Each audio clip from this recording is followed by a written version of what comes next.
Јас го следам целиот овој процес и секој ќе дадам своја оценка. Моја беше да мотивирам етички однос на сите функционери во владата, во парламентот и по другите државни институции, затоа што ние мораме да бидеме честни према нашиот однос према граѓаните.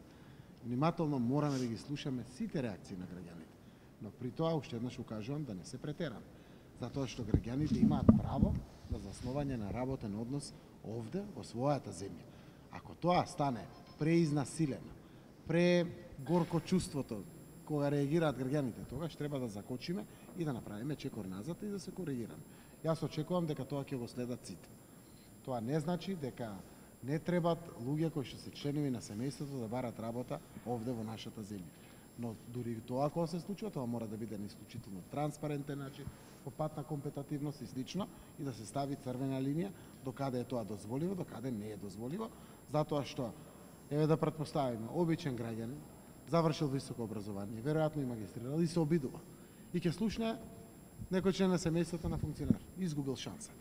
Ќе слушне отпосле дека некој влегол, а тоа било можност и за него да работи место.